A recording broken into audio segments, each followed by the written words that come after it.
दीदी जी, ये जो अन्न कोश बताया ना, मनोकोश, मनोमय कोश, इसका स्वरूप क्या होता है दीदी? जो विचार हमारे चलते हैं वही मनोमय कोश है। तो उसको पार करना होता है, बोलते हैं, पार कैसे करते हैं? नींद में कर जाते हो उसको पार। जब गाढ़ निद्रा आती है ना, तो विचार फिर अपने आप ही, जैसे मैं आपसे पूछूं कि जब रात को सोते हो तो मनो इसको विचारों को, मन को कैसे शांत करते हो, तो क्या बताओगे? रोज तो सोते हो, और कोई स्वतः नहीं होता है। ट्रेनिंग दी है हमने मन को, तो उसकी तैयारी शुरू हो जाती है 7 बजे से ही, बल्कि 6 बजे से ही सूक्ष्म रूप में ना, कि अब संध्या होगी, उसके बाद फिर भोजन होगा, उसके बाद भ्रमण होगा, उसके बाद हम कक्ष में जाएंगे, फिर कुछ थोड़ा सा पाठ देखेंगे, फिर लेट जाएंगे, फिर सो जाएंगे। ये पहले प्रोग्रामिंग बना रखी है हमने अपने मन की, और ये बचपन से बन गई हमारी। हमारे को हमारे बुजुर्गों ने बता दिया कि जब रात हो जाती है तो 9 बजे सो जाना चाहिए। फिर जब गुरुकुल में आए तो गुरुकुल के नियमों में भी हमें बता दिया गया कि 9 साढ़े 9 बजे सो जाना चाहिए, लास्ट 10। तो हमने भी वैसे ही बता दिया अपने मन को। लेकिन जिन्होंने, अब जो बिजनेसमैन हैं या जो वहां संसार में जो स्टूडेंट्स हैं, उन्होंने अपने मन को बता रखा है कि 10 बजे तो खाना खाने का टाइम होता है, सोने का टाइम तो कभी 2-3 बजे होता है रात को। तो उनको नहीं नींद आएगी 10 बजे अपने आप, जैसे आप बोल रहे हो ना, अपने आप आ जाती है।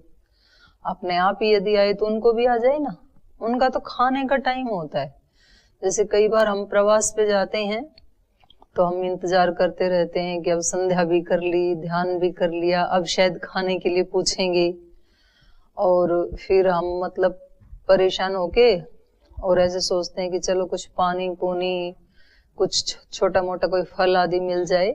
अब 8:30-9 बज गए, अभी तक तो पूछते ही नहीं है खाने के लिए। तो हम सोचते हैं कि भाई अब यहाँ तो मिलेगा नहीं कुछ, चलो सो जाते हैं कुछ थोड़ा बहुत लेके। फिर उनसे पूछे कोई फल पड़ा है क्या इसमें, घर में कोई सेब आदि पड़ा है? तो बोले हाँ है, तो दे देते हैं। फिर वो खा लिया, तब तक 9 बज गए। फिर बोलते खाना क्या बनाए आपके लिए? अरे ये बात तो 2 घंटे पहले पूछ लेते। और उनको लगता है कि अभी तो हुआ है खाने का टाइम, तो 9 बजे तो बनाना शुरू करते हैं, क्योंकि उनके घर में जो आते हैं वो 10 साढ़े 10 बजे आके खाते हैं। फिर कुछ बातचीत करते हैं, फिर वो 12-1 बजे सोते हैं। तो हमने अपने मन को बता रखा है, तो इसलिए हमें नींद आ जाती है। और नींद का अभ्यास ऐसा हो गया कि अभी आप बोल रहे हैं, आप ही नहीं, आप सब यही बोलेंगे कि उसके लिए कुछ करना थोड़ी है। बिस्तर में जाते हैं और अपने आप नींद आ जाती है, सो जाते हैं। तो ये है अभ्यास की महिमा।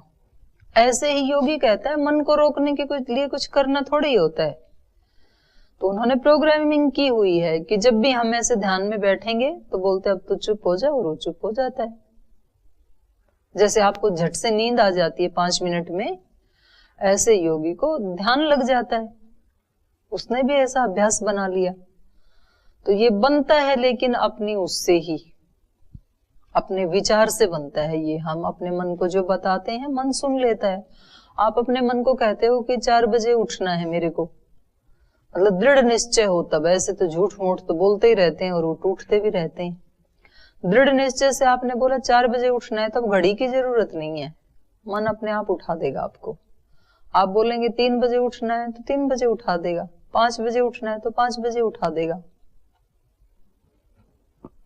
तो आपका प्रश्न, हाँ तो यही था ना आपका प्रश्न कि उसको पार कैसे करें। तो पार कोई ऐसे थोड़ी है कि वहां पर 6-7 दरवाजे लगे हुए हैं, या कोई नदी है, कोई नौका से पार करना होगा, ऐसे नहीं है। आप रात को पार करते ही हैं मनोमय कोश को। मनोमय कोश को पार करने का मतलब है मन को चुप करना, विचार को रोकना। विचार चलते रहेंगे तो नींद नहीं आएगी, विचार बंद हो जाते हैं तब नींद आ जाती है, क्योंकि मन के बियॉन्ड चले गए हम मतलब चेतना। तो वहां पर कोई भी विचार नहीं है। इसलिए मन कभी भी ना, मन मतलब मरता नहीं है या स्थिर नहीं होता है।